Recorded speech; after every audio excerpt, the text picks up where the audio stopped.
तो दोस्तों, आप देख ही रहे हैं शाम का वक्त हो रहा है और ये मेरे बालकनी से दिखाई दे रहा होगा आपको पार्क का एक हिस्सा। मैंने सोचा क्यों ना छोटा सा एक वीडियो बना के सब लोगों तक पहुंचाया जाए, जिनको गीता जी के विषय में इंटरेस्ट होगा या गीता जी में जिनका मन लगता होगा, उन्हें अच्छा लगेगा। मेरा ध्येय सिर्फ आप लोगों तक गीता जी का संदेश पहुंचाना होगा।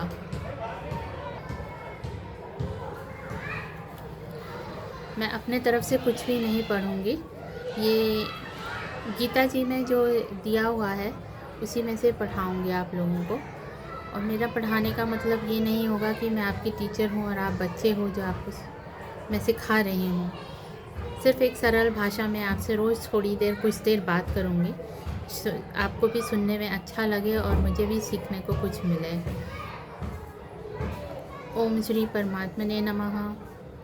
तो आज हम सबसे पहले गीता जी की महिमा देखेंगे कि हम गीता क्यों पढ़ना चाहिए या क्यों पढ़ते हैं लोग। और संस्कृत में है, हिंदी में है, अनेक भाषाओं में है, बट जहाँ तक होता है लोग संस्कृत में पढ़ने की कोशिश करते हैं और उसका अर्थ भी समझने की कोशिश करते हैं। लेकिन मैं आपको संस्कृत में नहीं पढ़ाऊँगी या मैं आप लोगों से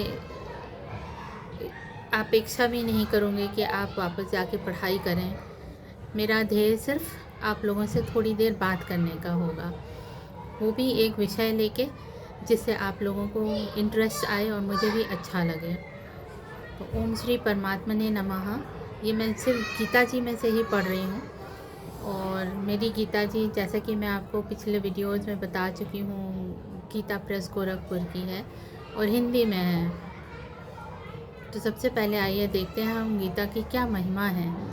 तो वास्तव में गीता का अर्थ समझा पाना पूरी तरह से वाणी द्वारा किसी में भी इतना सामर्थ्य नहीं है, क्योंकि ये एक रहस्यमय ग्रंथ है। जैसे जैसे लोग इसे पढ़ते हैं, इसमें नए नए संदेश मिलते हैं लोगों को और इसमें संपूर्ण वेदों का सार किया गया है। और जैसा मैंने कहा कि ये संस्कृत में है, लेकिन इसका संस्कृत बहुत सुंदर है और सरल है और थोड़ा सा भी अभ्यास करने से आप अपने आप सहजता से समझ सकते हैं।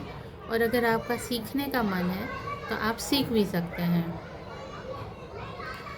इसको हम कभी भी पढ़ सकते हैं, किसी भी समय पढ़ सकते हैं, कोई रेस्ट्रिक्शन नहीं है, कोई रूल नहीं है कि गीता जी कब पढ़नी चाहिए या कैसे पढ़नी चाहिए। लेकिन हाँ, ये ज़रूर है कि इसे पढ़ने से रोज़ नए नए विचार उत्पन्न होते हैं और इसीलिए ये ग्रंथ जो है हमेशा नया बना रहता है।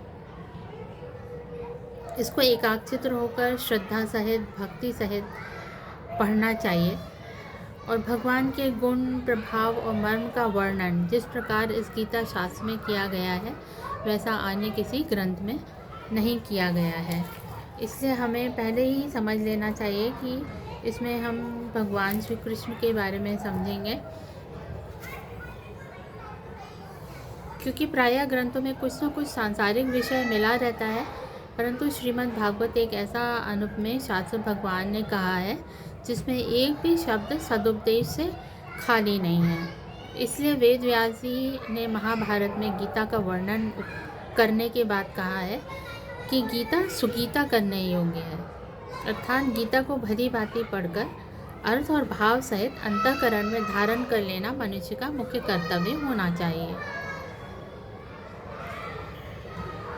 गीता में सबका अधिकार है, हर कोई इसे पढ़ सकता है, चाहे किसी भी वर्ग का हो, चाहे किसी भी आश्रम में स्थित हो। तो यदि आप गृहस्थ हैं, गृहस्थ आश्रम में स्थित हैं, तो भी आप इसे पढ़ सकते हैं। परंतु भगवान में श्रद्धालु और भक्ति युक्त होना बहुत ज़रूरी है। यदि आपकी भगवान में आस्था नहीं है और आप में भक्ति क्या है? सदा ईश्वर का स्मरण करना। ये बहुत छोटी सी डेफिनेशन है भक्ति की। लोग भक्ति को बहुत कॉम्प्लिकेटेड कर देते हैं, बहुत पूजा पाठ करते हैं, बहुत सुंदर सजावट, बहुत खर्चा करके लोग भक्ति करते हैं। तो ऐसा नहीं है कि भक्ति करने के लिए बहुत सारी चीज़ों की ज़रूरत होती है, सिर्फ भगवान का स्मरण करने से ही भक्ति होती है। अब वापस आते हैं गीता जी के विषय पे। इसका प्रचार करने के लिए भगवान ने आज्ञा दी है और कहते हैं कि हर तरह का प्राणी परम गति को प्राप्त होता है और अपने स्वाभाविक कर्मों द्वारा, स्वाभाविक मतलब रोज़ में जो आप कर रहे होते हैं या जैसा भी कार्य कर रहे होते हैं, करते करते आप पूजा कर सकते हैं। इन सब पर विचार करने से यही ज्ञात होता है कि परमात्मा की प्राप्ति में सभी का अधिकार है।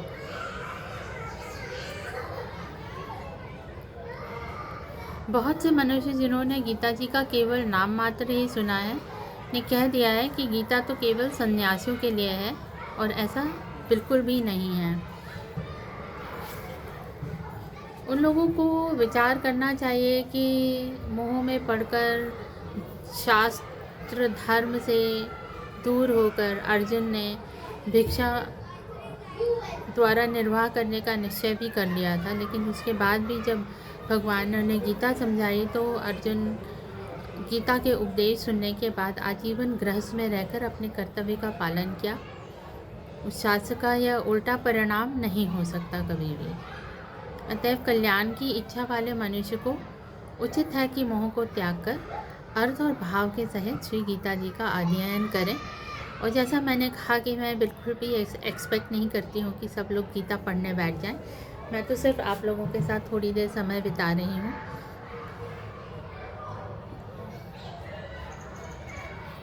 तो ये था गीता जी की महिमा के बारे में। अब इसमें प्रधान विषय क्या क्या हैं हम ये देखेंगे। मतलब किस बारे में है गीता या उसमें क्या लिखा है, एक छोटी सी समरी के रूप में अगर हम इसको समझ जाएं तो हमारे लिए बेहतर होगा। तो इसमें 4 तरह के योग बताए गए हैं और चारों मार्ग हमें भगवान तक या ईश्वर तक पहुंचाते हैं। तो हम सबसे पहले सांख्य योग के बारे में देखेंगे। सांख्य योग हो गया, कर्म योग हो गया। 2 योगों के बारे में मैं आपको आज बताऊंगी। बाकी के 2 योगों के बारे में मैं आपको कल बताऊंगी, नहीं तो वीडियो बहुत लंबा हो जाएगा और आप लोग बोर होना चालू हो जाएंगे। तो सांख्य योग संपूर्ण पदार्थ मृत दशा में जल की भांति अथवा स्वप्न की सृष्टि के सदस्य मायामय होने से माया के कार्य स्वरूप संपूर्ण गुण में ही बरतते हैं।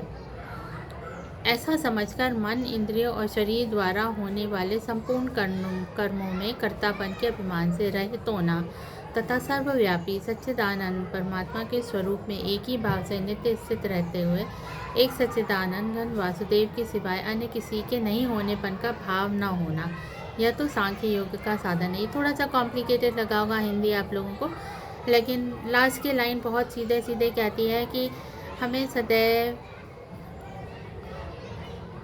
ईश्वर के होने का, वासुदेव के होने का भाव होना चाहिए। बस यही एकमात्र छोटा सा साधन है जिसे सांख्य योग के द्वारा समझा जा सकता है।